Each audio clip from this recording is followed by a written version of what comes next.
इस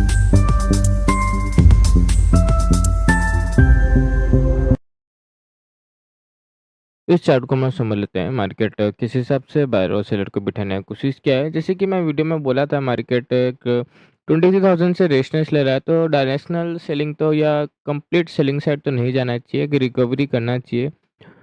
क्योंकि बड़ा गिरावट या कुछ भी मोमेंटम डाउनसाइड का करने से पहले मार्केट को इस लेवल को तो ब्रेकआउट करना पड़ेगा, नहीं तो दूसरे लोग इसका एसएल रख के एक कंप्लीट अच्छा व्यू कैप्चर कर सकते हैं। तो मार्केट ये होने नहीं देगा। डिस्टर्ब किया, जो भी इंट्राडे में होल्ड किए होंगे, देखो कितना अच्छा बड़ा-बड़ा एडजस्टमेंट करके उनको निकालने की कोशिश किया है। तो ख़ैर यहाँ पर जो भी है, अपना सपोर्ट को मार्केट ब्रेक नहीं किया। इंट्राडे में ही बोला था ये सपोर्ट को ब्रेक नहीं करना चाहिए। यहीं पर ही कहीं पर इस जो बायर है, वीक बायर को एग्ज़िट कर देना चाहिए। तो यहाँ पर सिंपल सा बात है, यहाँ का जो वीक बायर है ना, वो एग्ज़िट कर दिया। उसके बाद मार्केट धीरे-धीरे एसएल दिन भर क्रिएट किया, क्लोजिंग से एसएल क्रिएट किया, फिर 23,000 से भी एसएल क्रिएट करके ऑल ओवर ब्रेकआउट कर दिया। अब क्या हो गया ना, ब्रेकआउट के ऊपर ही जाके टॉप में क्लोज हो गया। बैंक निफ्टी भी अगर हम देखें तो 52,500 के ऊपर क्लोज हो गया, क्लोजिंग खराब कर दिया। ये अब यहाँ पर सेलर नहीं है, वही बात हो जाता है कि अब थोड़ा ज़्यादा पॉजिटिव होने का ये कोशिश कर रहा है। तो हम लोग को भी पता है कि ये क्या है, वही थोड़ा सा ज़्यादा पॉजिटिव होने की कोशिश कर रहा है। तो हम लोग को इंट्राडे में, पोजिशनली नहीं बोल रहा हूँ मैं, इंट्राडे में हम लोग को यहाँ पर सेलिंग साइड जाना पड़ेगा। कंप्लीट सेलिंग तो नहीं, पर फिर भी 23,000 के आसपास मार्केट कहीं पर अगर खुला तो थोड़ा बहुत गिरावट कर सकता है।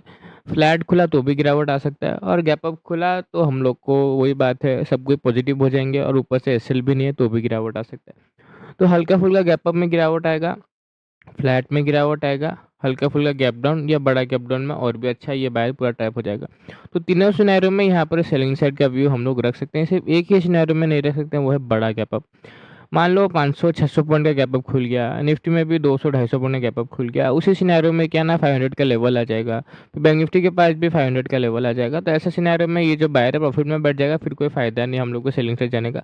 बाकी छोटा मोटा रेंज में अगर मार्केट खुले तो आराम आराम से हम लोग सेलिंग साइड जा सकते हैं। थोड़ा सा ध्यान रखने ला, थोड़ा सा एक स्विंग वगैरह का ब्रेकडाउन का वेट कर लेना, क्योंकि जिस हिसाब से वोलेटिलिटी क्रिएट करने का कोशिश कर रहा है, अगर तुम प्रॉपर कंफर्मेशन के साथ लोगे तो ही तुम शायद फ़ायदे में रहोगे।